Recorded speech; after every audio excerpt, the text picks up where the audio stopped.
Welcome back to Horn and Fin Outdoors, and today I'm going to show you how to turn this into this. All it takes is a little bit of time and a few dollars in materials. So let's get right to it, and I'll show you how to camouflage these trail cameras.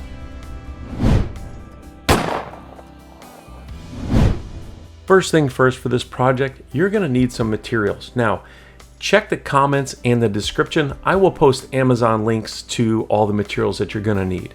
So set yourself up a good stable work surface, and then you can get your materials ready. You're going to need some craft paper from Amazon, some green painter's tape, a nice sharp X-Acto blade, some regular old household sponges, and of course the color paint you want to use. Now, I used a little bit lighter colors for this camera, but you can go a little bit darker.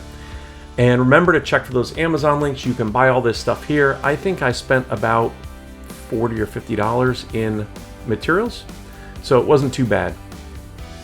And those materials, keep in mind, you can use over and over again, and you can paint a whole bunch of cameras with them.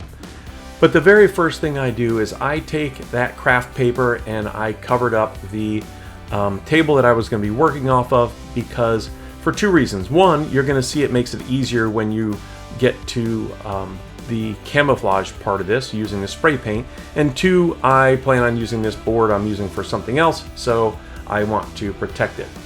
And I'm going to start off by taking one of those household sponges, and I'm going to cut it into pieces about 1 inch wide. It's really not that important what you do, but I'm going to cut those pieces about 1 inch wide, and then I am just going to take them over to the spigot outside, soak them with a little bit of water so you can see they swelled up, and then wring them out and just set them off to the side because I'll be using them a little bit later, but I just wanted them to swell up. And here's the camera. This is a Tacticam Reveal X that I'm going to be covering. I want to make sure that I cover up all the spots I'm pointing to right now with the green tape, and that's what we're going to start off with first. Anything you do not want painted, you want to mask off. I will not mask off the antenna on this one, but I'm also not putting a whole lot of paint on it either. And this green painter's tape is great for masking different things off. I mean, anything really. But the biggest thing is put that piece of tape on there and kind of push it nice and flat so you can see the shape that you want to cut out. And just go real gently with the knife, because you do not want to cut or scratch any of these lenses, covers, or damage any of your camera. It doesn't take much pressure to cut this tape out. And all you're going to do is just go along and just trace around the edges of what you want to mask off. And then once you get that all masked off and all traced and cut, all you've got to do is just kind of lift the tape away, and it's going to leave behind that little bit that you want to use to cover all your lenses. And this is what it's starting to look like with that first 2 sections cut, and that way it's masked off nice and you're not going to get any spray on those covers.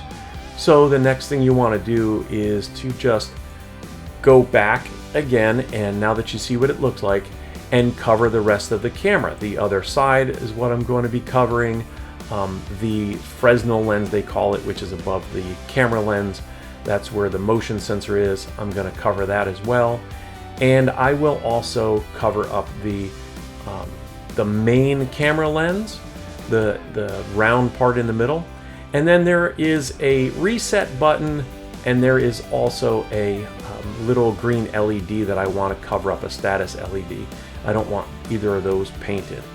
And once I get done with all that and I pull the extra tape around the outside, then this is what I'm left behind with, and this is what you want it to look like.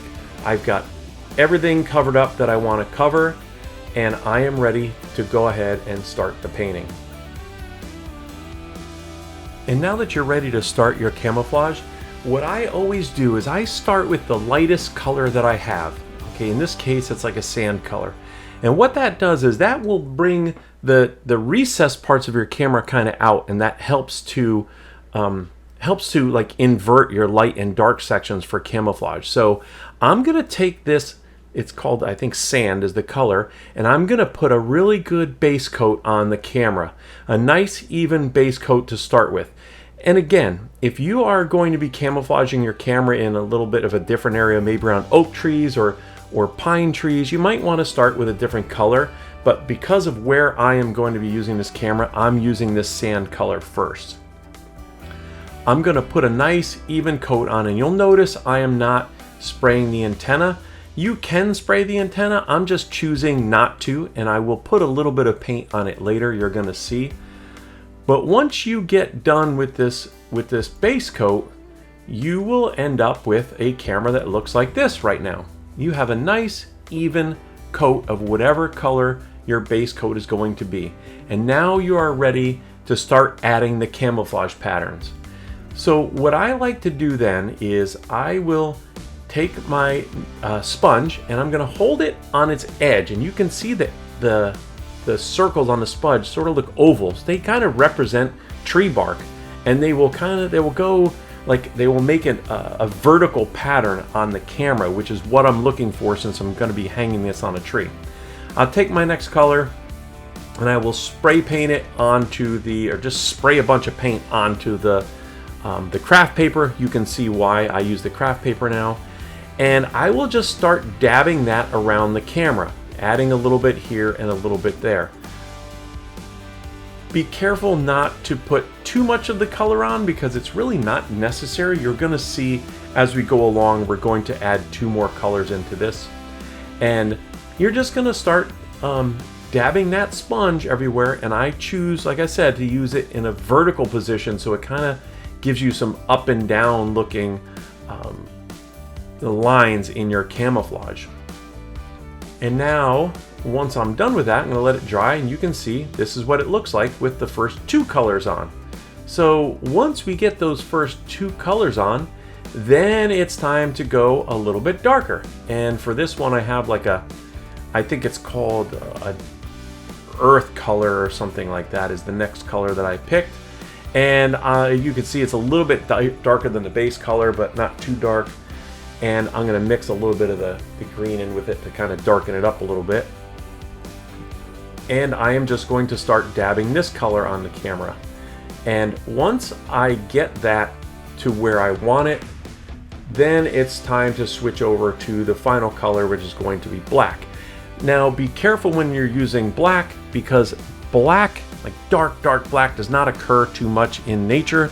So I like to use just a little bit of black to darken the high spots on the camera or anything I'm camouflaging, and that kind of helps it blend in a little bit.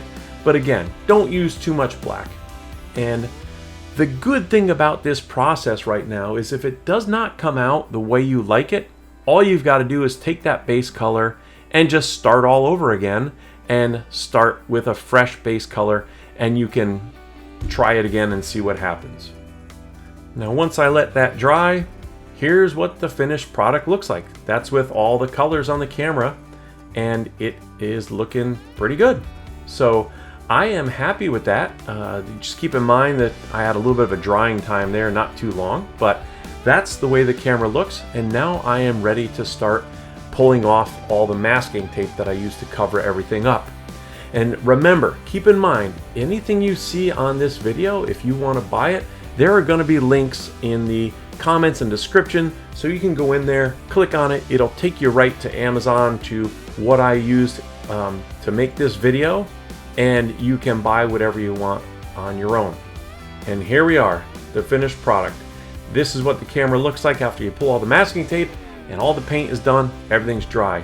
Now we are set, ready to put this camera in the woods and ready to hopefully hide it from anybody that might come through. So thanks for watching. I hope you enjoyed this video. I hope you learned something fun that you can play with.